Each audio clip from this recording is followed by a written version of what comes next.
welcome back to Odin's movie blog. I am the critic who is a cynic. Hope you're doing well. And today you're going to see I've got a different setup going on right now because there is a showing going on at my house, an open house going on. And so I had to move up, and luckily my parents are out of town, so I'm over there at their place. And that's why I had to bring my Samsung Go mic since it's portable. Didn't want to mess up or screw up anything in my room while all that stuff is going on. And so I'm using my portable laptop, using my Samsung Go mic, so the audio quality is going to sound a little bit different.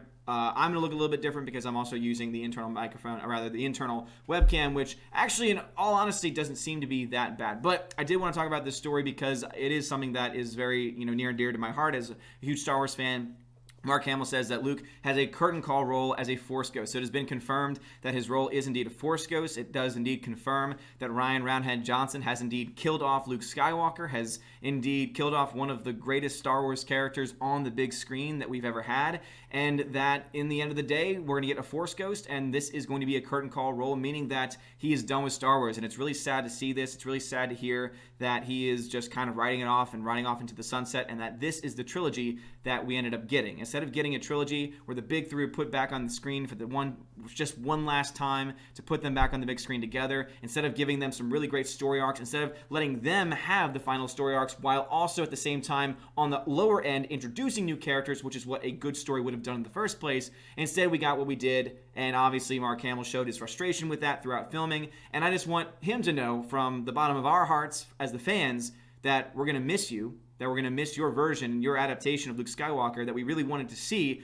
what Luke Skywalker was going to be, especially after all of us, when there was that lull period between the original trilogy and the prequels, when we had nothing but the novels. And, I'm just getting into the novels myself. I am catching up on them. I finished the Thrawn trilogy, the Thrawn duology, and those stories would have been so much better, so much cooler. But of course, Disney comes in and has to make those non-canon. But now I'm even reading the canonized Thrawn stories. I finished the first Thrawn, and now I'm in, the second Thrawn story, and it's still very, very cool to see just these different aspects of the world and this rich world that was built by George Lucas. And it just really does frustrate me. It makes me so sad. It makes me so upset that this world has been almost essentially destroyed by Kathleen Kennedy, by Rian Johnson, by J.J. Abrams, and by this entire crew that just does not seem to give a damn about the current state of Star Wars. It does not seem to care about the fans. Does not really seem to care about what is going to be best for Star Wars moving forward. Because if they honestly think that they're going to be able to continue the story of Rey and to be able to continue the story of Finn, and that they can do so without the original characters, without any of the original content,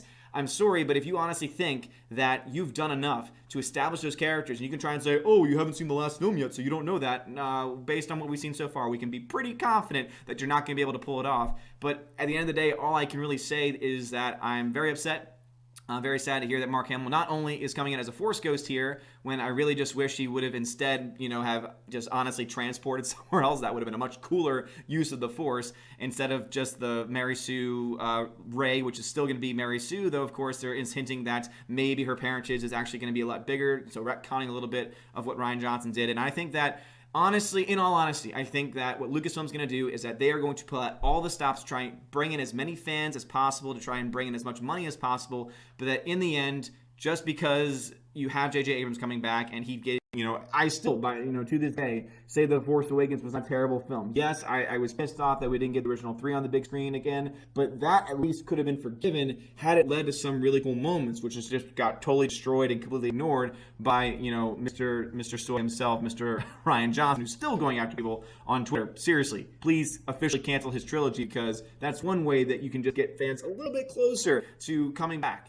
Seriously, have that happen. Have The Mandalorian be amazing, free from identity politics, and maybe, just maybe, you'll actually crack the $1 billion mark when it comes to Star Wars Episode 9. But until then, all we have is what you've been giving us.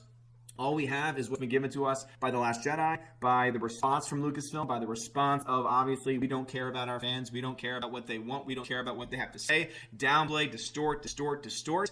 And at the end of the day, I think that the legacy of Star Wars is going to be eternally tarnished by this so-called sequel trilogy. And when you have people like Mark Hamill here, who, even though I myself disagree with him on almost everything when it comes to politics, at the very end of the day, the fact that he himself is going to be going out this way, and is going to be going out in a way in which I'm sure he and many of the fans as well are really sad to see Luke Skywalker go. And this really isn't Luke Skywalker, or at least the Last Jedi version wasn't Luke Skywalker.